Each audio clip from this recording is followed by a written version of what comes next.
रुकुम पूर्वको महत गाउँ, जुन गाउँ 10 वर्ष लामो जनयुद्धको केन्द्र भागमा रह्यो।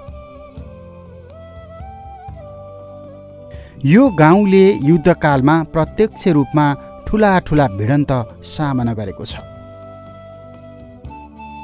यो त्यही गाउँ हो जहाँ माओवादीको चर्चित लवाङ बैठक सम्पन्न भएको थियो,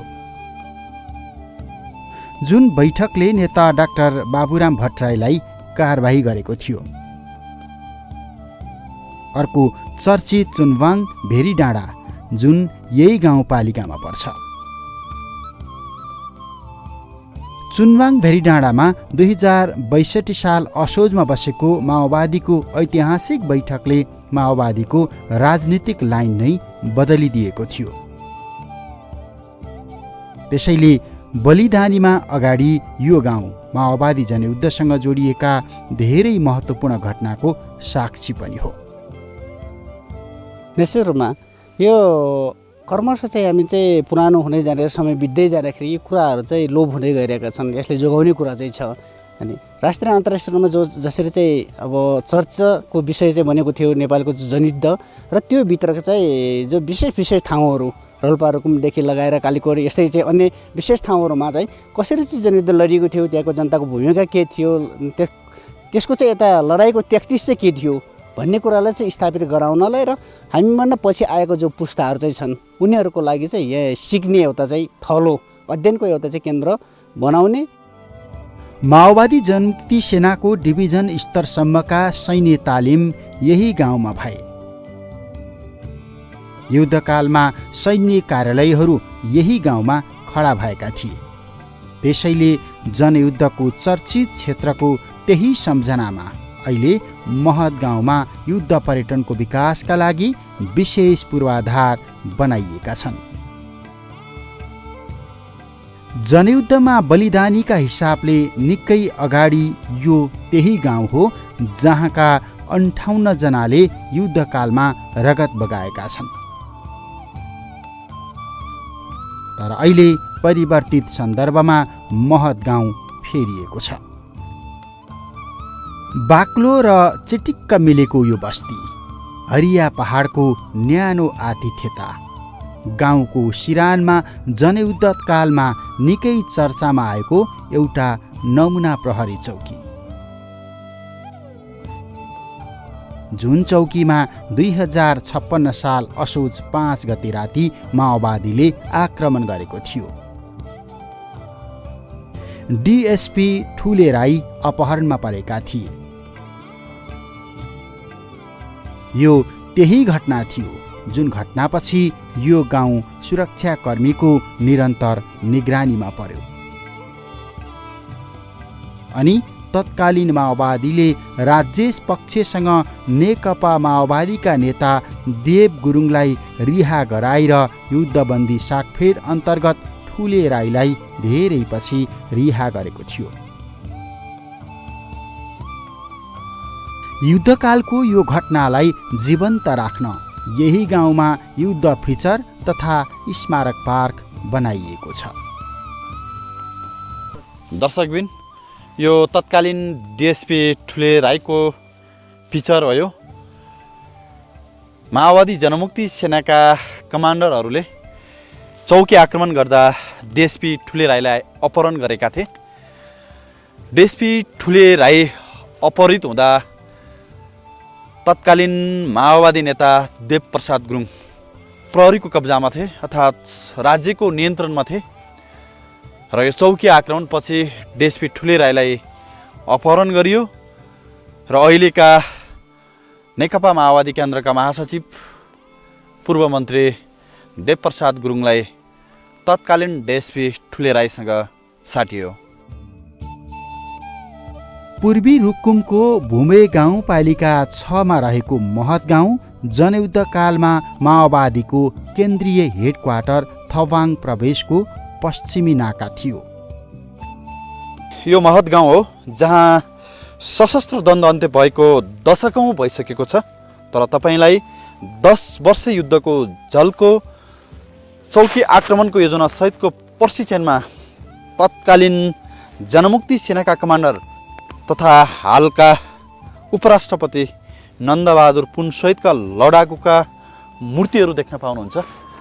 म जहाँ उभिएको छु र मेरो नेपथ्यमा तपाईँले देखिरहनु भएको छ तत्कालीन जनमुक्ति सेनाका लडाकुहरू यसरी युद्धमा जान्थे र यसरी चौकी आक्रमण गर्थे भन्ने बिम्ब यहाँ देखिरहनु भएको छ।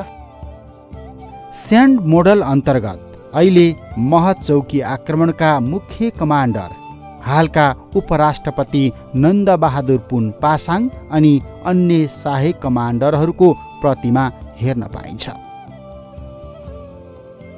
माओवादीका तर्फबाट सेनालाई नेतृत्व गर्ने 2 नम्बर प्लाटुन सेक्सन कमान्डर निर्माणको शालिग यो पार्कको अर्को आकर्षण हो,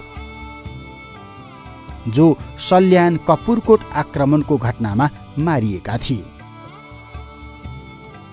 रोल्पाको 1 नम्बर प्लाटुनको कमान्डर हरिबहादुर पुन बरुण युद्धकालमा स्वास्थ्य कर्मीको भूमिकामा खटिएका रुकुमकोटका कृष्ण रेग्मी, जो अहिले सिस्ने गाउँपालिकाको अध्यक्ष रहेका छन्, उनको समेत यही युद्ध स्मारकमा प्रतिमा ठड्याइएको छ। रुकुम गुनामका 2 number platoon commander Hom Prakash Shrestha Himal आफै अहिले यो भूमे गाउँपालिकाको अध्यक्षको भूमिकामा छन्।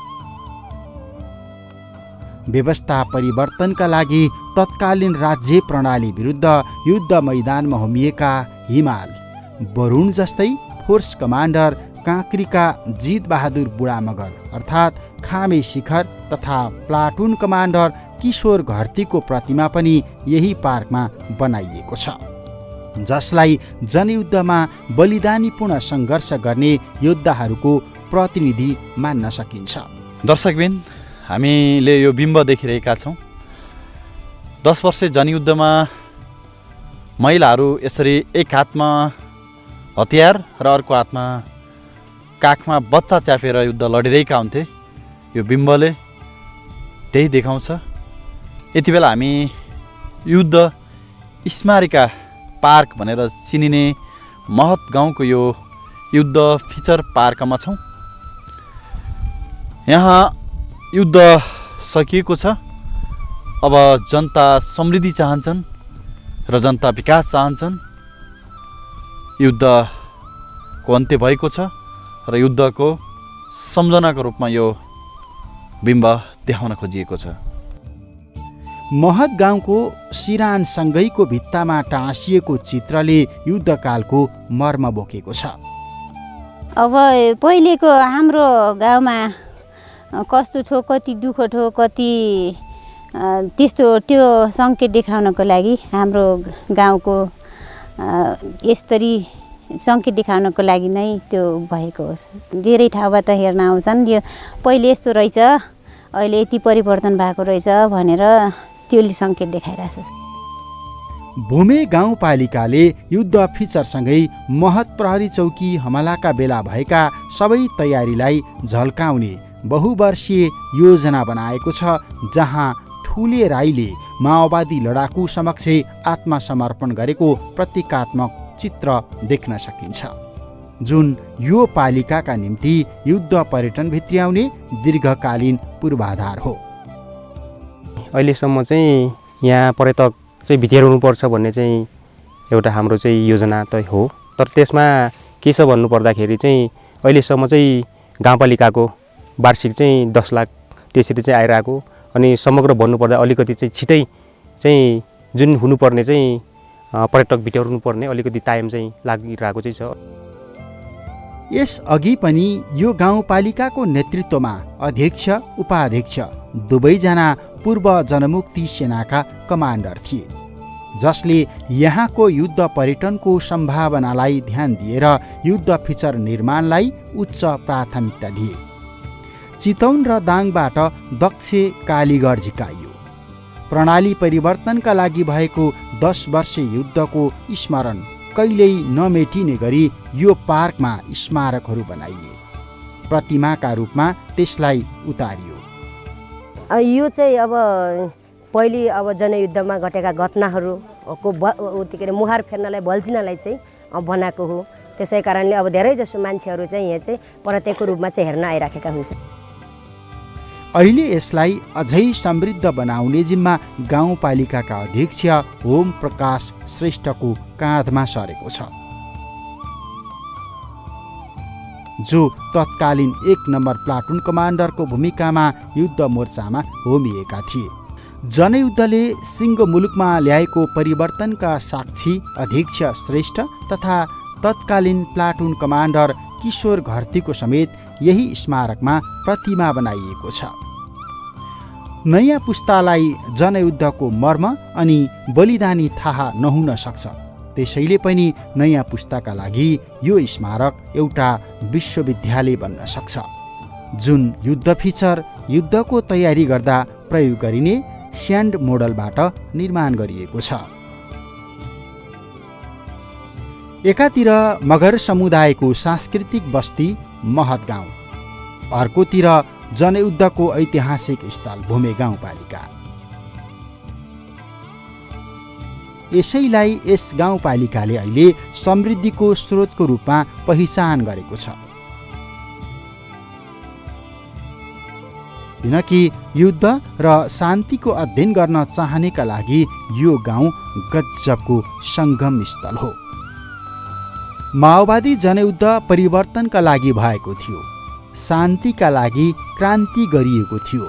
यही सन्देश दिन महत गाउँको प्रवेशद्वारमा शान्तिका प्रतिमूर्ति गौतम बुद्धको स्मारक पनि बनाइएको छ।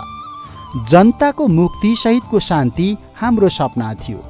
महत गाउँमा युद्धकालीन दिनहरू सम्झिने योद्धाहरू भन्छन्, त्यसैले युद्ध फिचर र शान्तिका प्रतीक गौतम बुद्धको स्मारक एकै ठाउँमा बनाइएको हो।